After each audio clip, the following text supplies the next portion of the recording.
Je suis Pogny Noudewenoun Michel, directeur exécutif de l'ONG GREEN, défini comme un groupe de recherche et d'appui aux initiatives nouvelles de développement basées à Alada. L'ONG intervient dans le cadre de l'appui à la gouvernance locale, le renforcement des organisations de la société civile et dans le secteur de l'eau potable et de l'assainissement.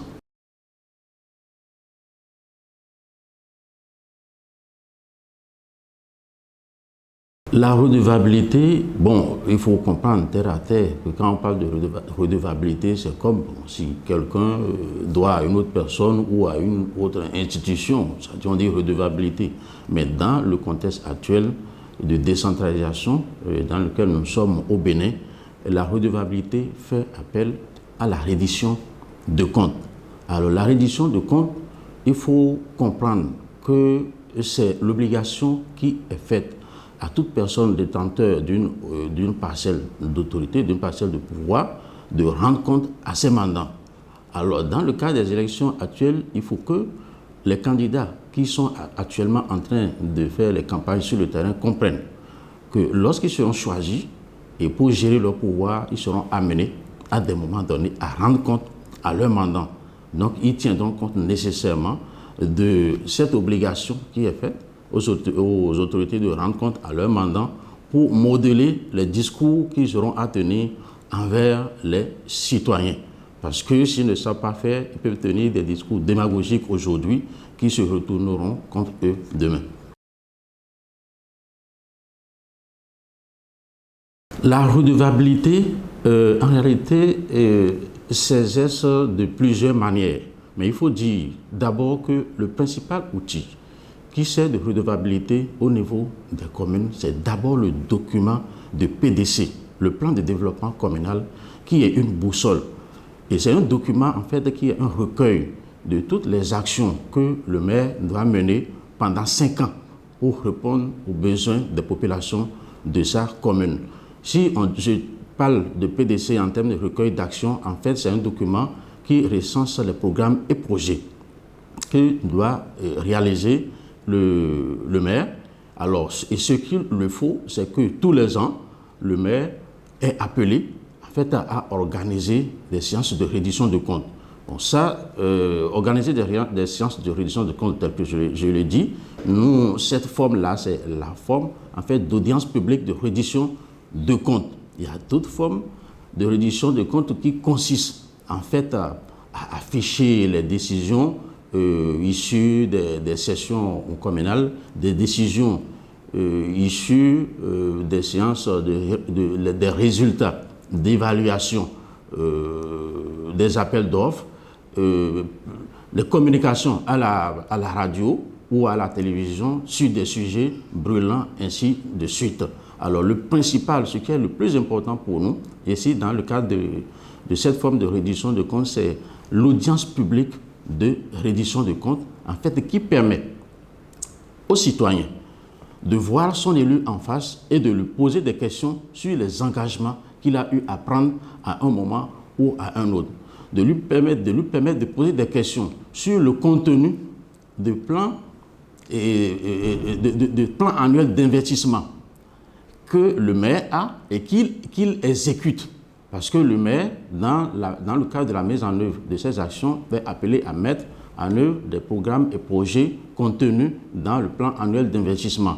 Alors, cela lui permet également non seulement de rendre compte, mais de solliciter les citoyens par rapport à leur contribution, par rapport à leur participation, à leur implication dans le cadre de la mise en œuvre des actions de développement local. Donc, globalement, il faut dire que la redevabilité, dans ce cadre, revêt plusieurs formes. Non seulement il y a des affichages de décisions des sessions au niveau communal, il y a l'affichage des résultats des évaluations des appels d'offres, il y a également la communication directe avec les populations sur les actions réalisées à un moment ou à un autre au niveau de la commune.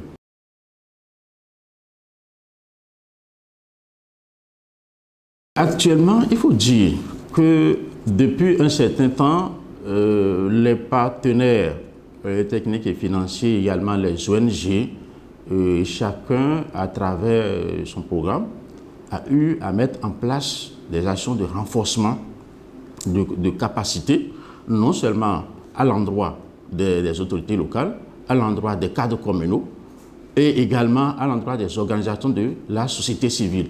Tout cela a permis de renforcer tant soit peu leur niveau de connaissance en matière de redevabilité.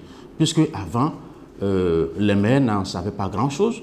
Et lorsqu'on parle de reddition de comptes, par exemple, le maire vient et présente tout simplement un catalogue de réalisation de projets, ce qui n'est pas le cas. Parce qu'il faut savoir dire à la population d'abord dans un premier temps d'où on est parti et là où on est arrivé, quelles sont les difficultés qu'on a rencontrées et qu'est-ce qu'il faudrait faire pour corriger ces difficultés-là et profiter de l'occasion pour solliciter la population à participer davantage à cela. Donc c'est dit que là où nous sommes aujourd'hui, les élus ont quand même déjà une certaine maîtrise. Les cadres communaux également savent déjà la chose, quand bien même demain, avec le processus des élections, ces élus qui sont là sont peut-être appelés à partir. Les cadres communaux, eux, ils vont rester. En ce qui concerne la population, elle participe tant soit peu. Ce n'est pas encore ce qu'il faut, mais cela nécessite quand même encore un certain accompagnement pour que cela puisse s'améliorer davantage.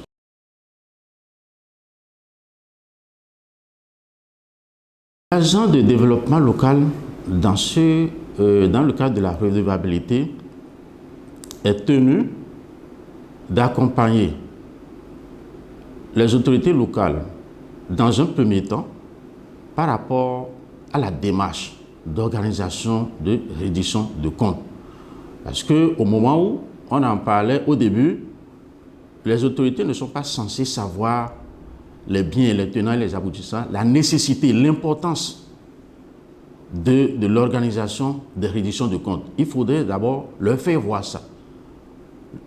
C'est le rôle de l'agent de développement local. Le rôle de l'agent de développement local est également de montrer aux élus et aux cadres comment cela doit s'organiser, la reddition de comptes. Quel rôle le cadre communal doit jouer, quel rôle l'autorité communale, l'exécutif qui est le maire, quel est le rôle qu'il doit jouer, comment tout ça là, ça doit s'organiser et ce qui doit être préparé, le jour de la présentation, comment ça doit se faire, après la présentation, quelle évaluation il faudrait en faire et pour qu'on puisse à l'avenir améliorer davantage le processus et savoir que pour les fois à venir, cela doit continuer à évoluer. Et il faut retenir qu'à la suite d'un processus d'audience publique de reddition de comptes, il faut toujours faire un rapport, faire une évaluation et savoir là où ça a marché, là où ça n'a pas marché pour que cela puisse être amélioré dans le temps. Donc, disons que pour l'agent de développement local, il a besoin d'avoir cette compétence-là, qui puisse lui permettre de jouer tout ce rôle, le rôle d'accompagnement, mais d'éviter de faire à la place. Parce que il y a l'aspect dont on doit tenir compte, c'est l'aspect de la pérennisation du processus. Parce que si l'agent de développement se comporte de telle manière à ce que tout le temps, c'est lui qui fait à la place, alors la pérennisation va toujours poser des problèmes. Alors il doit être là pour les accompagner. À le faire, il doit faire, c'est du faire en ce moment-là.